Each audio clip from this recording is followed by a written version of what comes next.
সংস্কৃতির আলো ছড়াতে যিনি কাটিয়েছেন জীবনের অধিকাংশ সময়, আজ সেই মানুষটি বেঁচে আছেন অন্ধকারে। মঞ্চ, নাটক আর শিল্প যার জীবনের একমাত্র পরিচয়, আজ তার নিজের জীবনই দাঁড়িয়ে অনিশ্চয়তার মঞ্চে। বলছি ময়মনসিংহের পরিচিত নাট্যকার ও মঞ্চশিল্পী সুজয় বসাকের কথা।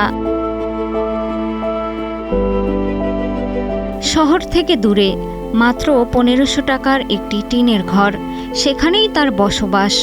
জায়গার অভাবে নষ্ট হচ্ছে মূল্যবান নাটকের স্ক্রিপ্ট।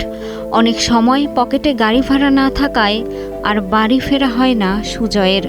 নেই নিয়মিত আয়ের নিশ্চয়তা, নেই স্থায়ী কাজ, এমনকি প্রতিদিনের খাবারও অনিশ্চিত। এখন একটা খুব কষ্টের ভিতরে আমার দিন কাটছে আর কি। আমার নিজস্ব কোনো বাড়ি নেই, একরকম সেপারেশনের মধ্যে থাকতে হচ্ছে।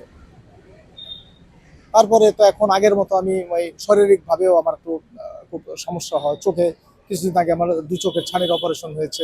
আমার নাট্যজন বন্ধুরাই সব সহযোগিতা করেছে। আমার চাও আমি যেখানে আছি একটা সুস্থভাবে যে কদিনই বাঁচি, একটা যদি নিজস্ব মাথা গুজার জায়গা হয়, আর আমাকে দিয়ে যদি স্ক্রিপ্ট টিপ কেউ লেখায়, অভিনয় দেয়, আমার এটাই চাওয়া। এর বাইরে আর আমার কিছু আর চাওয়ার কি থাকতে পারে?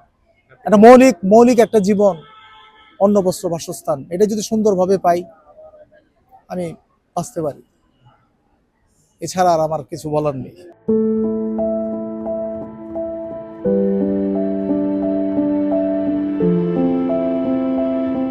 একসময় মঞ্চে তার নাটক দর্শকদের মুগ্ধ করত। আজ সেসব স্মৃতি যেন শুধুই অতীত। ১৯৮৮ সাল থেকে সাংস্কৃতিক অঙ্গনের সঙ্গে তার পথ চলা। প্রায় শতাধিক মঞ্চনাটক, শর্ট ফিল্ম ও টেলিফিল্ম রচনা করেছেন এই গুণী শিল্পী। তার হাত ধরেই গড়ে উঠেছে ময়মনসিংহের বেশ কয়েকটি সাংস্কৃতিক সংগঠন। দেশের মানুষকে প্রতিদিন সুরক্ষিত রাখার প্রত্যয় নিয়ে সেফটি কেবলস সহ এলো সেফ সিলিং ফ্যান। একজন শিল্পী হিসেবে সারা জীবন তিনি এই শিল্পের জন্য নিজের শ্রম, মেধা, সময় ব্যয় করেছেন। তার জন্য শিল্পকলা একাডেমি বা আমাদের যারা কর্তৃপক্ষ আছে এবং শিল্পী হিসেবে তার পাশে থাকা আমাদের দায়িত্ব, এবং একজন প্রকৃত শিল্পীর যাতে সর্বোচ্চ মূল্যায়ন আমরা করতে পারি সে বিষয়ে আমরা কাজ করব।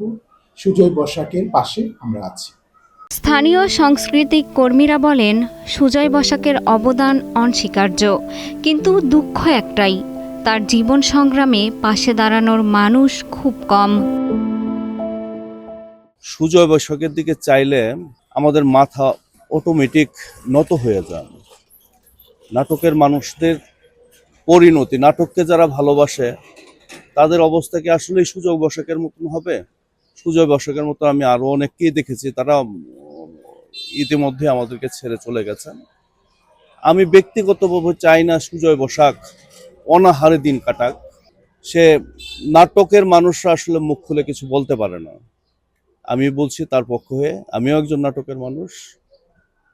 সুজয় বসাকের পিছনে কাছে এসে দাঁড়ান, পাশে এসে দাঁড়ান। সুজয় বসাক আমাদের নাটকের সম্পদ, আমাদের সংস্কৃতির সম্পদ, আমাদের ময়মনসিংহের গর্ব। আমাদের যেটা চাওয়া যে এই সুজয়দার মতো ব্যক্তি যারা আছেন সংস্কৃতি চর্চার সাথে সম্পৃক্ত, তাদের জীবনের সবটুকু দিয়ে একেবারে আপনারা জানবেন যে উনি একটা ভাঙা ঘরে থাকে এবং তার যে স্ক্রিপ্টগুলো আছে সেই স্ক্রিপ্টগুলো একটা ট্রাঙ্কে রাখে, ১০০-র উপরে স্ক্রিপ্ট। এবং তার সবথেকে কষ্টের জায়গা যেটা হচ্ছে যে উনি কিন্তু এখন এই নাটক দিয়ে, লেখা দিয়ে ওনার জীবন জীবিকা নির্বাহ করেন। অনেক সময় তিনি একবেলা খেয়ে থাকেন, আরেক বেলা না খেয়ে থাকেন।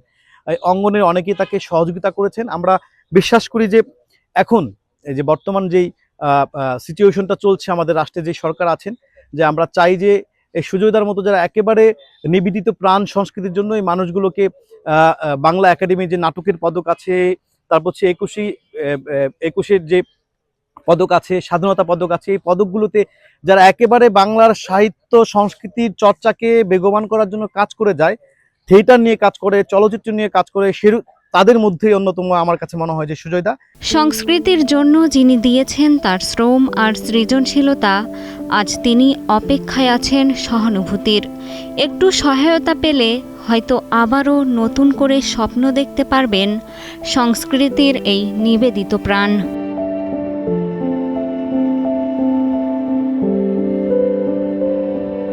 মিষ্টি খাতুন, কালের কণ্ঠ।